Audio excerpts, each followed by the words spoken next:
My dad was a chain smoker. He would drink about 5 cups of coffee at breakfast, supper, and lunch, and put 4 tablespoons of sugar in each one of those cups. And a Shackley salesman came to our house that he had requested. She sits out there and she talks about the reason we are not healthy is because of foods and lack of nutrition. Keep in mind, 1969, absolutely no one spoke that language back then. Food was to fill you up, and whatever was in it didn't matter. Right. But there was a small, tiny group that knew better, and it resonated with me to a very, very deep point.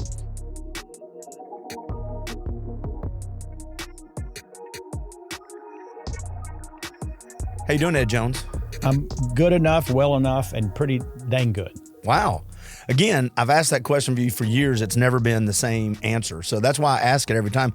It's like a box of chocolates. You don't know what you're going to get.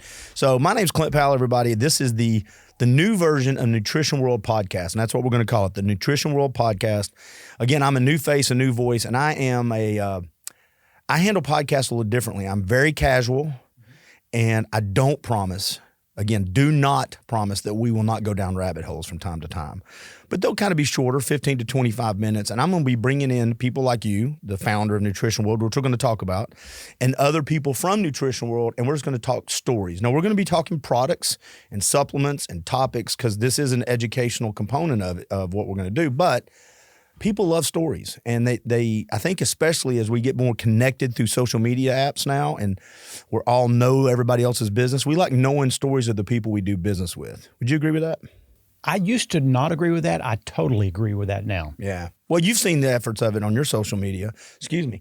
How many people get engaged with that? They may not have shopped with you before, but they love the things you do in the stores, or they love the things that your marketing team does up in the floor, and they're like, hey, well, I trust them. We're hitting 1.5 million views per week when you add up all the platforms. Yeah.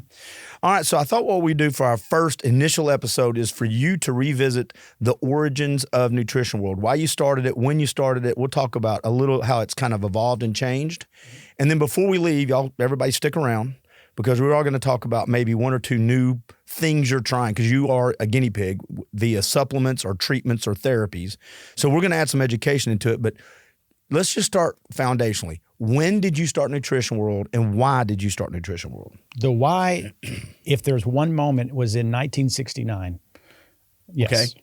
And I was born in 57, so we're talking 10 or about 12 years old. I lived on Midland Pike here in Chattanooga.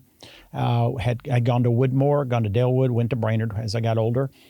And my dad was a chain smoker. He would drink about 5 cups of coffee at breakfast, supper, and lunch, and put 4 tablespoons of sugar in each one of those cups. And a Shackley salesman came to our house that he had requested. She sits out there and she talks about the reason we are not healthy is because of foods and lack of nutrition. Keep in mind, 1969, absolutely no one spoke that language back then. Food was to fill you up, and whatever was in it didn't matter. Right.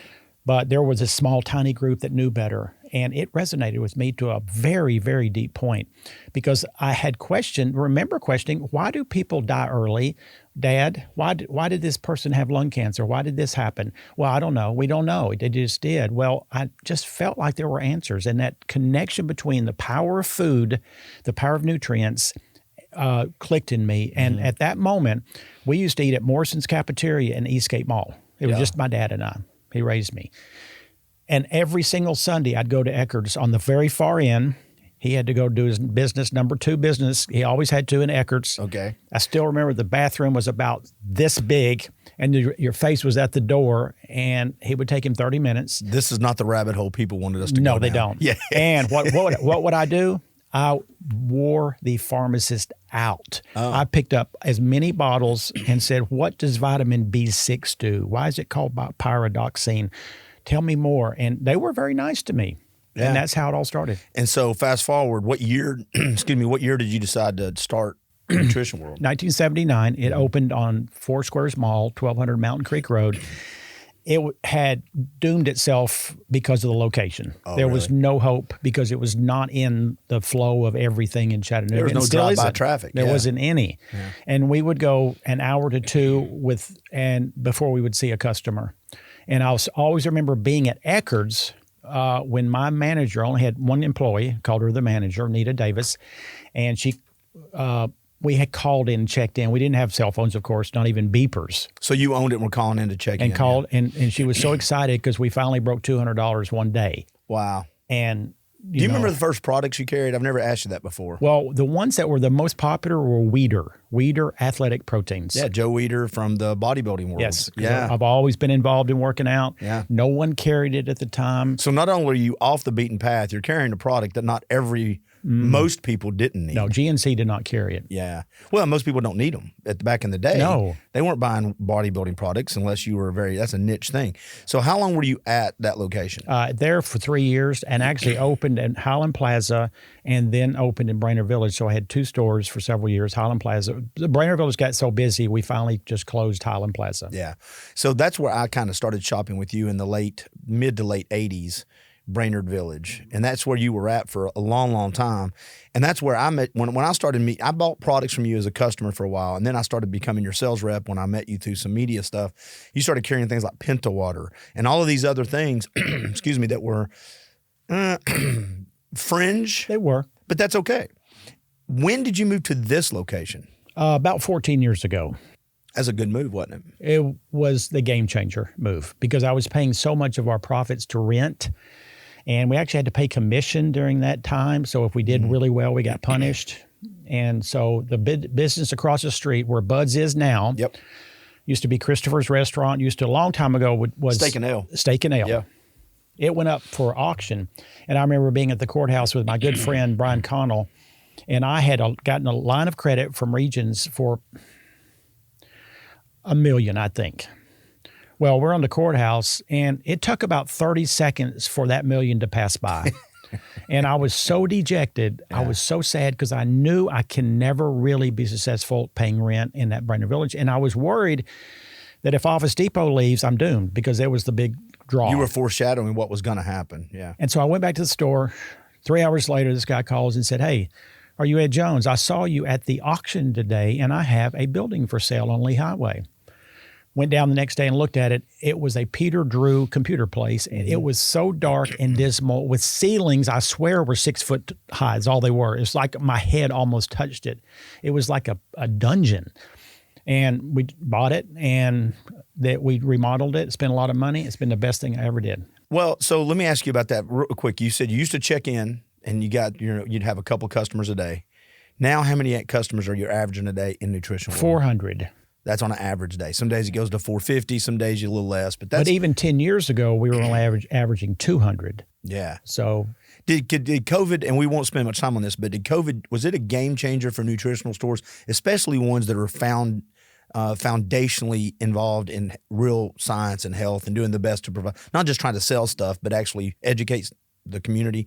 Was it a game changer? I love your word foundational, because there were stores, and first off, you had to have courage to be in business during COVID. Many businesses, but especially ours, because people who are into the knowledge and experience of the power of nutrition realized that this could be a lifesaver for them. Just raising vitamin D levels, using quercetin, using these things that we know help the body not over-respond to COVID. Because the first COVID was certainly far more toxic than any other one, and that's just the nature of all viruses. It's the way it develops.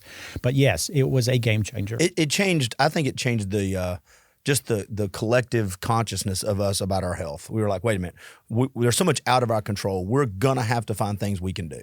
And whether it's vitamin D or these other things that seem simple and we've overlooked, but we need to get back to them. And treating disease with Band-Aids do not work. Right. They make you feel better, but they don't really offer longevity. Well, I know we've only got about 6 more minutes, and I want to spend a couple of that on some new stuff you're taking. But real quick, do you like being a business owner?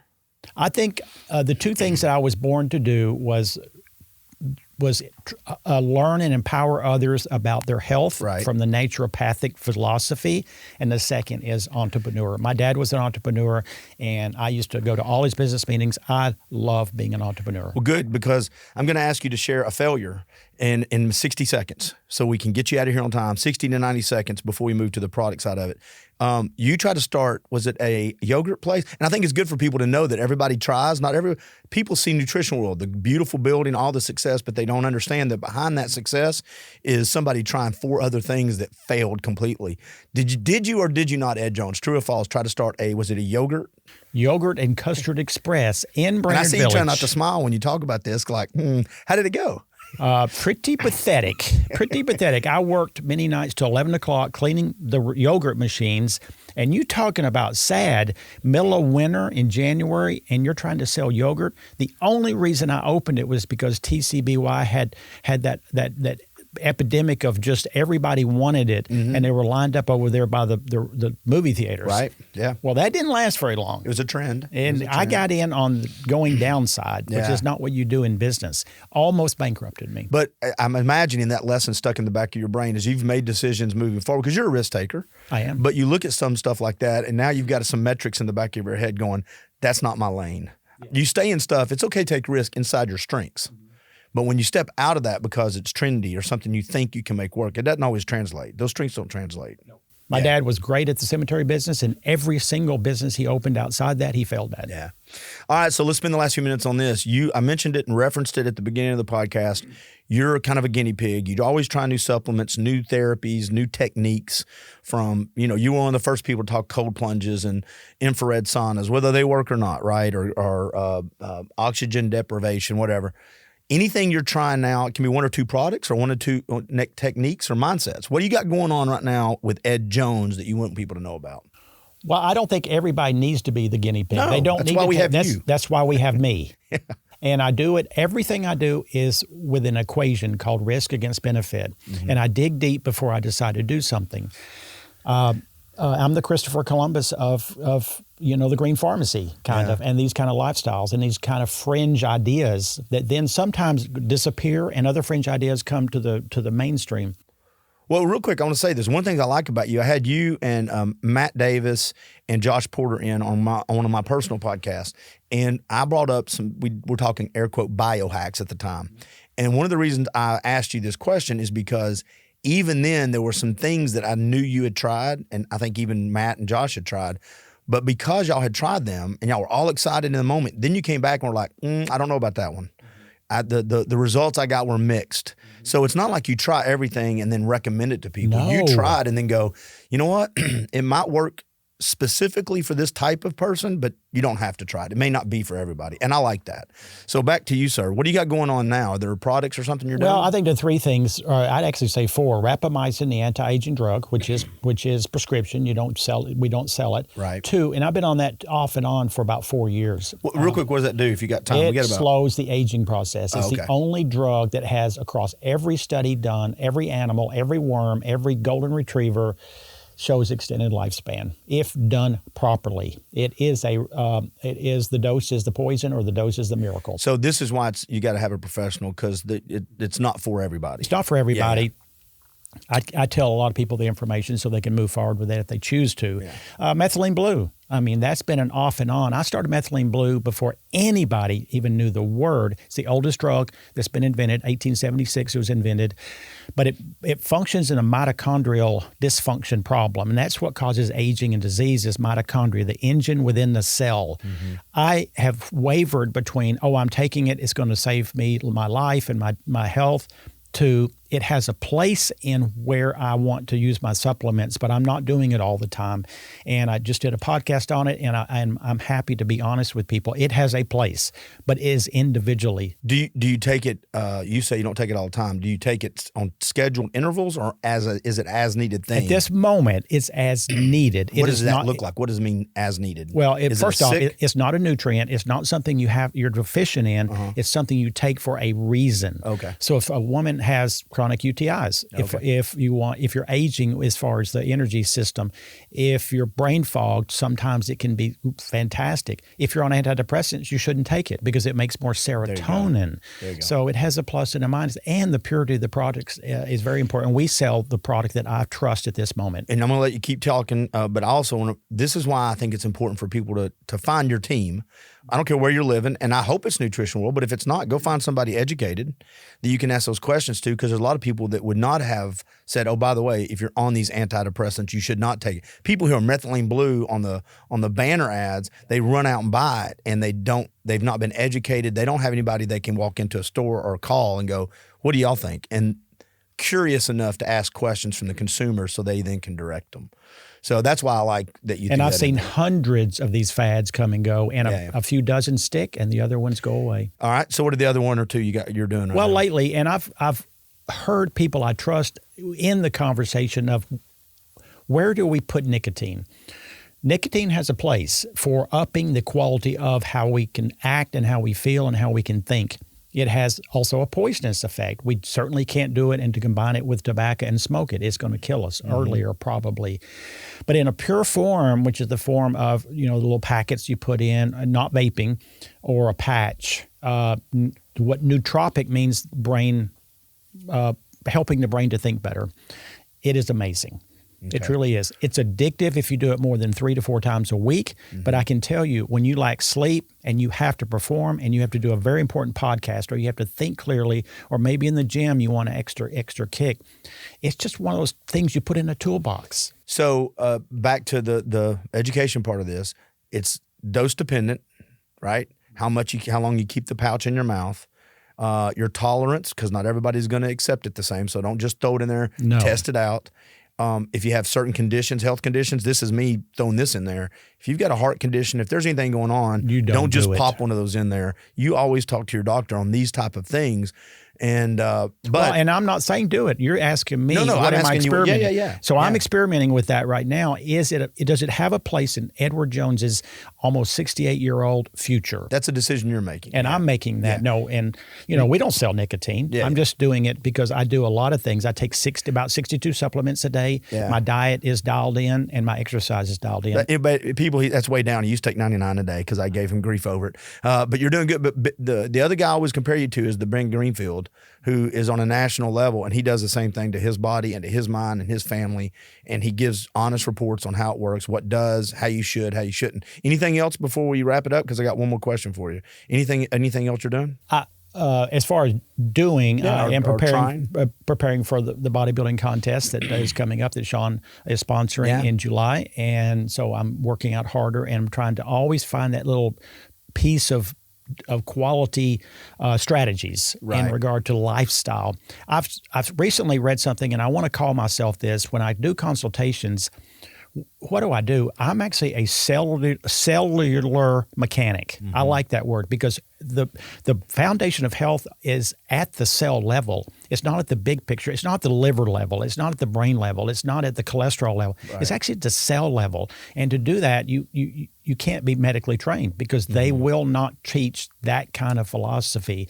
Medically trained is when you have an accident or you have a heart attack. That's where you want those heroes. But those people are not going to help you in setting up a plan for graceful aging and for strong existence in this life. Well, I think it's important to have team members that help you with your sickness and your wellness.